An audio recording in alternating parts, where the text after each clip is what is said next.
보도자료는 다 드렸기 때문에 보도자료에 없는 내용으로 말씀을 좀 드리겠습니다. 시장님이 처음에 이제 취임하셨을 때 네 가지 약속을 했어요. 첫 번째가 서귀포 인정 온라인 쇼핑몰을 개설하겠다. 두 번째가 이제 하영올레 코스 3개를 개장하겠다. 그다음에 세 번째가 서귀포시 청년들을 위해서 창업 공간과 주거 공간이 결합이 된 스타트업 타운을 만들겠다. 그리고 마지막으로 말씀드렸던 게 화목한 행정을 통해서 현장 행정을 하겠다. 그게 이제 주민과의 대화를 확대하겠다는 내용이었습니다. 저희가 이거를 좀 분석을 해보면 서귀포시가 안고 있는 문제를 가지고 제대로 진단을 해서 앞으로 서귀포시가 어떻게 가야 될 것인가에 대해서 정책 방향을 제시했다. 저희는 그렇게 생각을 합니다. 이게 무슨 얘기냐면 서귀포시가 인구 구조가 상당히 복잡합니다. 실질적으로 인구 전체적으로 보면 줄지는 않아요. 계속 증가는 하고 있습니다. 근데 그 요인은 외부에서 전입해 오는 사람들 때문에 인구가 지금 계속 증가를 하고 있고, 속내를 보면 출생아는 계속 줄고 있고, 청년들 유출은 심각한 정도로 상당히 유출이 심합니다. 저희 청년 문제가 어느 정도 심각하냐면 저희 전체 서귀포시 인구의 20%가 청년 인구입니다. 근데 전국적으로 보면 약 한 27%가 청년 인구입니다. 한 7% 정도 차이가 나요. 그게 다 이제 진학이라든지 일자리를 위해서 이제 외부로 나가는 사람들 때문에 그런 거고, 그다음에 사람의 문제 중에 가장 심각한 게 고령화가 저희가 이제 지난해 11월 달에 이제 초고령화 사회로 들어갔습니다. 근데 제주시가 당시에 약 15% 정도 되거든요. 저희 20%였고. 근데 전국적으로 비교를 해보면 약 4 내지 5년 정도 빠릅니다. 제주시보다 3년이 빠르고. 그래서 이제 상당히 심각하다. 이런 걸 어떻게 대안을 가져갈 거냐 하는 것들이 고민이 제일 큰 거였고, 두 번째는 산업의 문제입니다. 서귀포시의 산업이 핵심이 이제 두 가지인데, 하나는 관광, 하나는 1차 산업. 관광은 그동안 이제 코로나 때문에 많이 오지 못하다가 최근에 늘어나기 시작하면서 일정 부분 활성화되기 시작했지만, 그거는 뭐 어쩔 수 없는 시대적인 전염병 때문에 그렇게 된 거고, 산업의 문제를 보면 여기 이제 2차 산업이었고 1차 산업이 주를 이루는데, 저희가 1차 산업 중에 농업이 전도적으로 소득 대비 차지하는 비율이 약 한 62% 됩니다. 수산업이 약 한 48%, 그다음에 축산업이 약 28% 정도 되는데, 절대 분포를 차지하고 있는 1차 농업 분야에 있어서 감귤도 여러 가지 숙제를 가지고 있고, 그다음에 월종 채소도 상당히 큰 숙제를 가지고 있습니다. 그리고 또 하나 이제 산업적인 측면에서 보면 서귀포 시내 도심지 안에 산업이 없어요. 다 이제 소상공인, 자영업자, 식당 위주, 뭐 카페, 그런 쪽으로만 다 치우쳐 있어서 도심 안에서 새로운 어떤 산업을 좀 찾아야 되겠다. 그런 대안을 가지고 만들어진 게, 이 핵심적인 게 이제 세 가지 시장님이 약속했던 겁니다.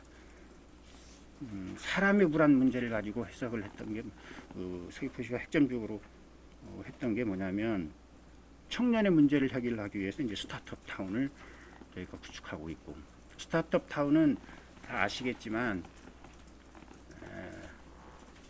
건물의 1층서부터 4층까지는 이제 창업 공간, 나머지 공간은 주거 공간으로 해서 청년들이 그 건물에 살면서 창업 활동을 할 수 있도록 도와주는 건데 저희가 부지를 제공하고 제주개발공사가 건축을 하게 됩니다. 금년도 9월 달에 착공 예정인데 이게 청년을 위한 사업이 이거 있었고 그 다음에 이제 어르신들을 위한 사업들 고령화에 대비해서 저희가 이제 전국 공모를 통해서 선정이 됐던 놀팟이라든지 그 다음에 이제 경로당 기능 다변화 사업 그 다음에 AI를 이용한 안부 지킴이 사업 같은 것들을 상당히 많이 확대를 시켰습니다.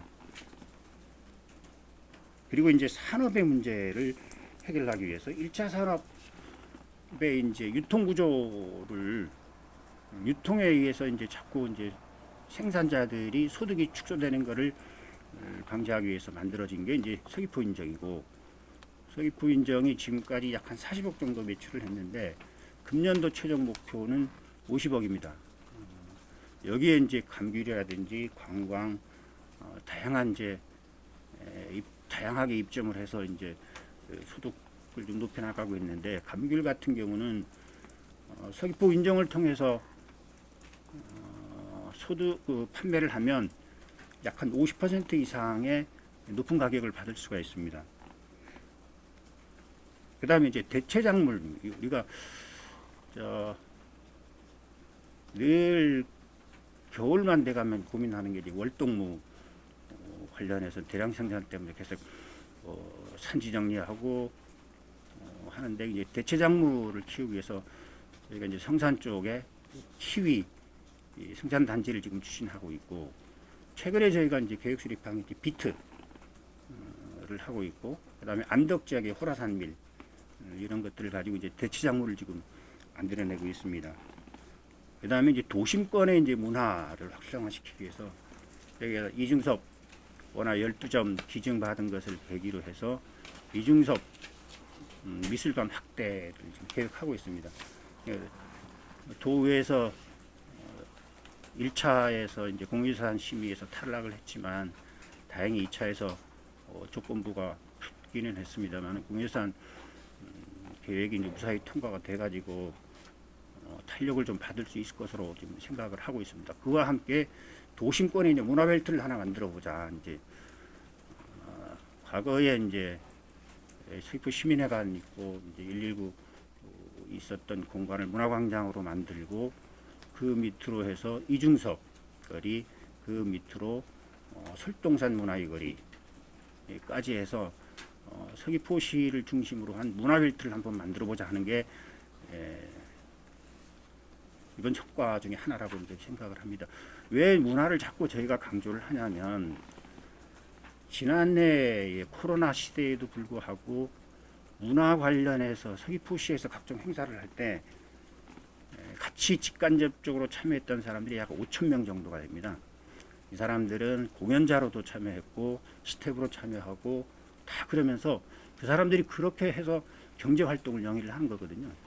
우리가 좀 더 다양한 행사를 개최를 하고 그 사람들이 참여할 수 있는 기회의 폭을 좀 넓혀준다면 훨씬 다양한 문화 사업들이 이제 이루어지고 문화 산업이라고 하는 것까지 이제 성장을 좀 시킬 수 있겠다 생각을 합니다. 영상산업진흥원에서 하는 게 오지마 씨, 영상산업진흥원에서 애니메이션 애니메이션 센터 CGI 그런 것까지 연계를 해서 저희가 이제 문화벨트 사업을 나중에 한 1, 2년 지나면 좀 구축을 좀 제대로 좀 해보려고 지금 하고 있습니다. 궁극적으로 말씀을 드리면 김태엽 시장님이 오고 나서 진짜로 서귀포시가 가지고 있는 문제를 제대로 진단을 해서 그에 대한 해석을 좀 많이 확대 해석해가지고 대안을 좀 제대로 만들어냈다 그렇게 생각을 하고 대화 행정이 하나 있습니다. 당초에 얘기했던 이제 세 가지 공약 플러스 화목한 행정이라고 해서 매주 화요일, 목요일 현장에 가서 이제 대화를 했는데 제가 이제 그걸 보면서 저도 이제 하나 좀 한 게 있습니다. 예를 들면 저는 이제 그 제목을 걸어서 현장 속으로라는 제목으로 지금 했었는데 대정서부터 성산까지 쭉 한번 걸었습니다. 걸어가면서 이제 리장도 만나고 개발위원도 만나고 일지도로를 통해서 걸어가다 보면 개선할 것도 보이고 그거를 마무리하고 나서는 다시 이제 거꾸로 걷고 있습니다. 이제 중산간도로를 통해서 성산서부터 대전까지 걷고 있는 중인데 아직 마무리는 못했습니다. 실제로 걷다 보니까 차 타고 가면서 보지 못했던 것들이 보이더라고요. 도로 구조가 잘못됐다라든지 이게 횡단보도가 있어야 될 자리에 없다라든지 아니면 승차대가 사람들이 편안하게 장애이든 비장애이든 어르신이든 다 자유스럽게 이동을 해야 되는데 그런 구조가 안 돼 있다라든지 한 것들이 많이 보여서 이제 걸으면서 보여지는 것들이 우리가 이제 행정에 어떻게 접목시킬 것인가 하는 것들을 많이 고민을 하게 됐습니다. 그래서 궁극적으로는 생활 속 행정을 시장님이 제대로 실천했고 앞으로 서귀포시가 나아가야 할 방향에 대해서 정책적으로 대안을 제시했다. 그런 민선 7기 하반기 2년 서귀포시정이었다. 저희는 그렇게 생각을 합니다. 브리핑 진행 순서는 주요 성과 설명, 질의 응답 순으로 하겠습니다. 지금부터 한홍 부시장님의 김태우 시장님 이야기를 왜 부시장님이 계속 하시는 거예요? 김태우 시장님 이야기를 왜 부시장님이 하시는 거예요? 서귀포시청 모든 공무원이 공감을 하는 거니까 누가 얘기해도 상관없지 않습니까? 시장님 수출없다고. 아니 앞으로 어떻게 할 건지도 좀 여쭤보고 하려고 했는데 어떻게 하시? 앞으로 어떻게 나가실 건지도 행안부하고 지금 협의 중에 있습니다. 말씀하시고 행안부하고 협의하는데 추가로 자문을 받으라는 어떤 수과자